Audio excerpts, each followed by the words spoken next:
Ladies and gentlemen, hey, hi, how you doing? Welcome back to the channel. Thank you so much for stopping by. It is, of course, Wednesday, and that means it is update day here in Warzone in Modern Warfare 3. And while the devs are currently on their holiday break for the year, yes, we do still have a new update live, at least a partial update live today. And we've got some new changes to break down with that, in addition to some other sort of secret or subtle, I guess more discreet changes that have been made recently to some things within COD, and even some new leaks regarding some content that is definitely very highly requested. So as we get into everything, if you enjoy the video, do me a favor and drop a like on it. It does seriously help the channel grow. And if you're new here, you want to guarantee that every single day you are up to date with all things going on in Call of Duty. This is your one-stop shop. I got you covered with news, updates, patch notes, meta breakdowns. It's all right here. So feel free to hit that subscribe button and of course turn on those post notifications. But let's start first with something that Charlie Intel actually posted about yesterday that sheds some light on something that Call of Duty is absolutely doing this year, and it sucks, and they're doing it very subtly and almost secretly in the background, but it's definitely happening. So Charles Intelligence posted this on Twitter saying, anyone else notice how Activision seems to be slowly increasing the prices of bundles to see how high they can go in Call of Duty? We started off with 1,800 COD points for the majority of bundles, and then 2,400 COD points, and now there's 2,800 COD point bundles in the shop. And if you pay attention to the store, admittedly, I really don't all that much. I always check in and see like what bundles are out and if there's new stuff or cool blueprints that I can use for like thumbnails for the loadout videos and whatnot. But I think most of the bundles are a scam. I don't really think they're worth buying in most cases. But we absolutely used to have like the max B, those 2,400 COD point bundles, which were operator skins and a couple of weapon blueprints. And now you see ones that are honestly probably pretty mediocre in content by comparison that are 2,400 COD points, or they used to be 900 COD point bundles that are now 1,400 or 1,200 in some cases. I have to imagine this has to do with MW3 sales being lower than MW2. To be fair, I don't think any COD ever is going to eclipse Modern Warfare 2's launch sales because they were so crazy. Then, of course, the game fell off a cliff, but definitely something that is discreetly happening in the background that is a bummer. If you're someone who likes the bundles, you're going to end up having to pay more for the same content as before, just different colors and whatnot. So definitely a weird thing going on in the background there.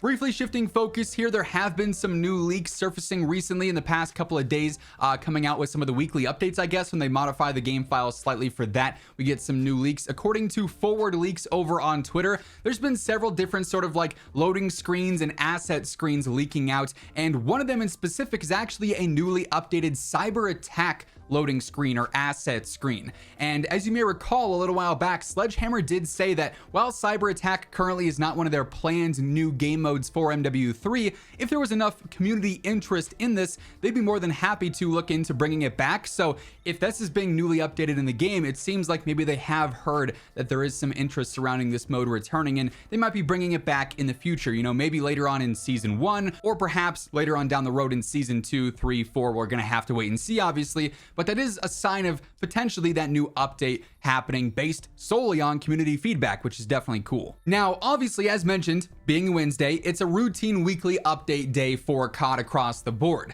However, this is where today's update becomes a little bit strange. If you were to log on to the game today, you'll see we actually do not have any current playlist updates, nor are there any countdown timers on any of these modes currently. That's because obviously right now, if we head on over into our challenges tab and our events tab, you can see we've got our Santa's Slayground event with 6 days remaining. Next Wednesday, this event is coming to a close, but obviously for a lot of these challenges, it requires you to play some of these specific holiday LTMs, whether it is, just standard Warzone stuff with Sleigh Ride Resurgence, or if it's playing, Gunfight or Snowball Fight, whatever you want to call it here. Snow Fight is the official name. So that's why we don't actually have a full-on playlist update this week. Obviously, between multiplayer, we still have the standard stuff with Shipmas, with Hangover, Snow Fight, Infectious Holiday, as mentioned. And it's actually the same deal over in Warzone as well as far as the playlists go. It's going to be the same standard stuff this week as we just saw last week. So Sleigh Ride Resurgence is still there. We've got BR quads, Resurgence trios, Plunder quads, then the usual stuff, the usual mix. Resurgence, obviously, we've got map rotation for quads, for trios, duos, and solos across, obviously, Urzikstan, and then, of course, Vondel and Ashika as well. And you can see which maps are live for which modes on the menu previews. But Unfortunately, again, because the devs aren't in office today, because they're on their holiday break, and because we've got the holiday event going on, no actual playlist updates. Instead, this update's just a playlist continuation. However, that said, if you go into your challenges tab and check out your weekly challenges, we do have a new week 4 update here, which is definitely very exciting. And this introduces another new aftermarket part or aftermarket weapons update in the form of the KR Antlers LSJ3 optic. So this is actually a laser optic, a built-in laser optic that gives you snappier ADS and better accuracy just as an optic, which you really don't usually see there. So this is definitely going to be unique in its own right and almost like a 2-in-1 attachment where it is applicable. Now, of course, to complete this, it's the same deal as always. You got to complete any 5 challenges between multiplayer, zombies, and battle royale. So if you want to do 2 in battle royale and 2 in zombies and 1 in multiplayer, you can get that done that way. If you wanted to do all 5 in one mode, you could do it that way as well. But for multiplayer this week, we got 7 available challenges. Get 10 long shot operator kills with a recommended weapon. Very basic there. Hardcore is going to be your best friend for that. Get 40 operator kills with a recommended assault rifle. So any rifle that's got the recommended flare on it, you could do that in the long shot 1-in-1 game together. Get 30 operator kills while aiming down sights with a recommended shotgun. So that one's a bit more specific. Get 20 operator kills while holding your breath with a recommended sniper, so you actually have to use the focus ability there when you are aiming down sights. Get 30 operator kills with sights equipped to a recommended marksman rifle. Get 30 operator kills with a magnified scope equipped to a recommended assault rifle. So you could do this one, the basic assault rifle one, and then like even the long shot one all in one game if you wanted to be ultra efficient. Then lastly, get 30 operator hipfire kills with a recommended assault rifle as well. So unfortunately, you can't get that one done at the same time always just because of long shots and hipfires. Maybe not doing those together. It was the most ideal, but pretty straightforward there. You just have to use a lot of variety in terms of weapons. For zombies, you got to destroy 5 vehicles with a recommended weapon. Pretty basic there. Get 300 critical kills with a recommended LMG. Get 150 kills with frost damage on a recommended battle rifle. Get 200 kills with a recommended LMG while Deadshot Daiquiri is active. Get 300 kills with a Pack-a-Punched recommended LMG. So you could do this one in the crits and then like the destroy 5 vehicles, one all-in-one game. Get 300 kills in full auto fire mode with a recommended battle rifle. So like the BAS-B would be perfect for that. Then also get 100 kills shortly after reloading while using a recommended battle rifle. You could get both of those done in one game as well, but not as many as in terms of like one game challenges. You can complete 4-in-1 or 5-in-1 as some of the previous weeks. Then lastly, for battle royale, we do only have 6 here, and these are kind of the same every week. There's only so many challenges you can do, but loot 20 normal or legendary chests in the northwest region, loot 20 normal or legendary chests in the southern, 15 contracts. That one's always super easy. Keep in mind, you can do all these in plunder as well, which is by far the easiest place to do it.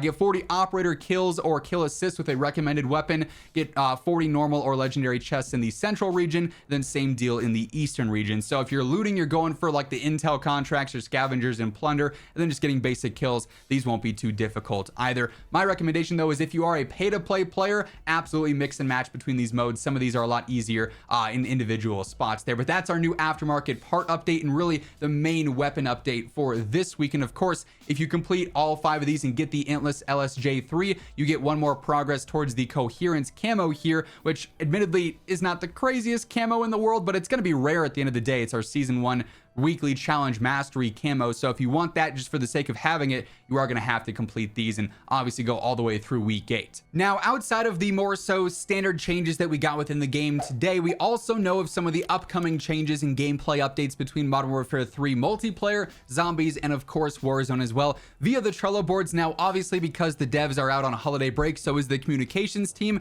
So we haven't seen as many updates to this recently, but obviously once all the devs are back from their break, really a lot of these issues that are on the Trello boards are going to be some of the main ones that they're attacking first and foremost, I would imagine. Across the game right now, still unfortunately, even though we did see that challenge update today, the weekly challenge update today, the Jack Beholder rifle kit for the tier still bugged. You can do all the week 3 challenges and not unlock this yet, so they are aware of that, and that'll become accessible here hopefully shortly after their break ends. No stock and several other attachments are still bugged on the XRK Stalker Sniper. They're looking into that. Then obviously some camos like Royalty Tiger and Ghoulie still appear appear to be a bit too bright. They do confirm they've got a fix scheduled for the firing range dummy health still not being accurate. They did slightly fix this and allow us to go up to 300 health a bit ago, I believe, but certain guns do not accurately reflect their damage in the firing range. You might have caught it, but I did post a short earlier today talking about one in specific with the snipers where the game is basically lying to you because of the firing range health, so they're aware of that.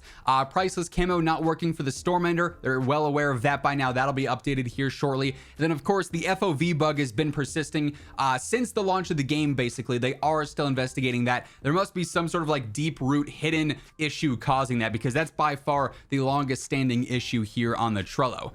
For zombies, they still have a couple of basic things listed here. Some reports of players losing their acquisition stashes after an exfil or when they load into the menu. Obviously a huge deal there. They've got a fix scheduled for HUD visual effects stacking when using akimbo weapons, and they're still looking into some issues with some of the Act 3 story missions there as well. And then Warzone here again, like I said, just because they're out on a holiday break, not too many main updates happening to the Trello itself, but some of the main issues are still here. That armor plate bug where you constantly keep plating if you're trying to plate up and then you get knocked.